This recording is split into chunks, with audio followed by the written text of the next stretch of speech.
घर कब आ रही है? अब तो बच्चों की छुट्टियां भी हो गई हैं। जल्दी आजा, बता देना, मैं तेरे भाई को लेने भेज दूंगी।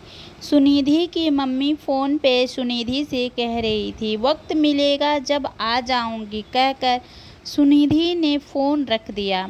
उसकी मम्मी को बड़ा अटपटा सा लगा। पहले तो ऐसा न करती थी। उनकी बेटी कुछ दिन से व्यवहार में परिवर्तन हो रहा था। सुनिधि के पापा को भी फर्क दिखाई दे रहा था। पापा तो पापा ही होते हैं ना। सबको बिना बताए पहुंच गए बिटिया रानी के घर। पहले तो सुनिधि ने कुछ नहीं बताया, लेकिन पापा की परखी नज़रों के आगे ज़्यादा देर तक सच्चाई छुप नहीं सकी। थोड़ी देर बाद सुनिधि पापा से लिपटकर रोने लगी।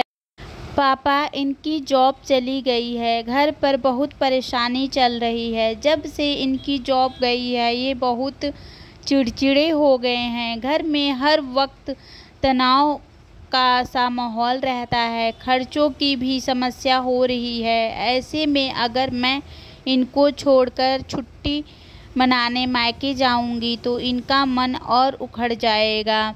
सुनिधि रोते रोते पापा से कहती है, बेटा तू इतनी परेशान थी और तूने हमें बताया भी नहीं। बताना ज़रूरी नहीं समझा।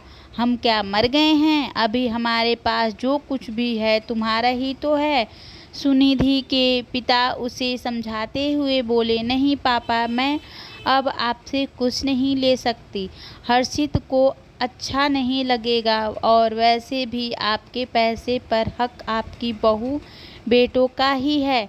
सुनिधि ने कहा, तुमसे ऐसा किसने कह दिया? मेरे पैसों पर हक तेरे भाई का ही है।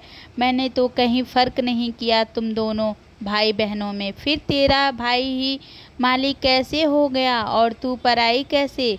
सुनिधि के पिताजी बोले, पापा आप चाहें जो भी कुछ कहें, इस समय मैं अगर आपसे मदद लूँगी तो इनको अच्छा नहीं लगेगा। सुनिधि के पापा बोले, चल मेरी रानी बेटी, जैसा तू कहे मैं मान लेता हूँ, लेकिन मैंने अपनी बेटी को पढ़ा लिखा कर इतना काबिल तो बनाया है ना, जो वक्त पड़ने पर अपने पैरों पर खड़ा हो सके। हाँ पापा, वही कर रही हूँ। बहुत दिन से कार्य नहीं किया है, इसलिए जॉब मिलने में दिक्कत हो रही है। कोशिश कर रही हूँ। वैसे सुमित प्रसाद जी को बड़ा गर्व हुआ और अपनी बेटी पर कैसे बेटियाँ इतनी जिम्मेदारियाँ उठ लेती हैं। कुछ सालों तक अल्हड़ सी रहने वाली लड़की आज इतनी समझदार हो गई। पापा घर पर कुछ मत कहना। पापा के जाते समय सुनिधि ने कहा। नम आँखों से सुनिधि के पापा घर लौट आए और लेकिन बेटे की चिंता उनको सता रही थी। लेकिन वो करते भी तो क्या करते, परिस्थितियों और अधिक विपरीत हो गई। जब सुनिधि का भी एक्सीडेंट हो गया, अब सुमित प्रसाद जी के सब्र का बांध टूट गया। वह सुनिधि को उसके परिवार के साथ अपने घर ही ले आए। जिससे क्या हुआ कि शुरू में तो उनकी बहू का बर्ताव सही रहा, लेकिन जब उसे असलियत पता चली उसका तो व्यवहार ही बदल गया। उसे लगता कहीं पापा यानी कि उसके ससुर सुनिधि के नाम कुछ रुपए पैसा या ज़मीन जायदाद ना कर दें। उसको तो बस यही लगता था कि सास ससुर के पैसे पर उसका ही एकमात्र हक है, क्योंकि उसका पति इकलौता बेटा था ना इस घर का। एक दिन तो हद ही हो गई। बहू किरण सुनिधि से लड़ ही पड़ी। आपने घर क्यों नहीं जाती हो? पूरा घर डिस्टर्ब कर दिया है तुमने। सब बहाने हैं। नीयत खराब हो गई है तुम्हारी। तुम हमारा हिस्सा लेना चाहती हो। किरण सुनिधि को सुना रही थी।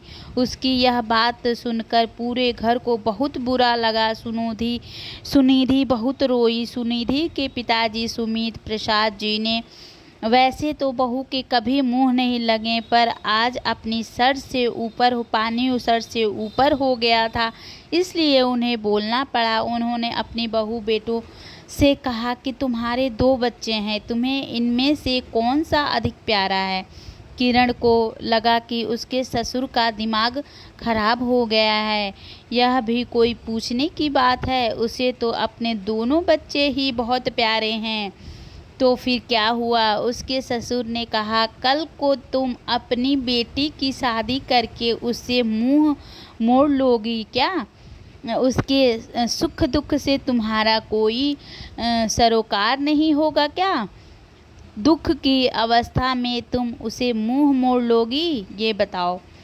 तो किरण तुरंत बोली, ऐसे कैसे छोड़ दूंगी मैं अपनी बेटी को? मेरी बेटी तो मुझे जान से भी अधिक प्यारी है, तो मैं उससे कैसे छोड़ दूंगी अपनी दुख हालत में। सुमित प्रसाद जी बोले, जिस प्रकार तुम्हारी बेटी सबको प्यारी है, तो क्या मेरी बेटी का कोई हक नहीं इस घर पर?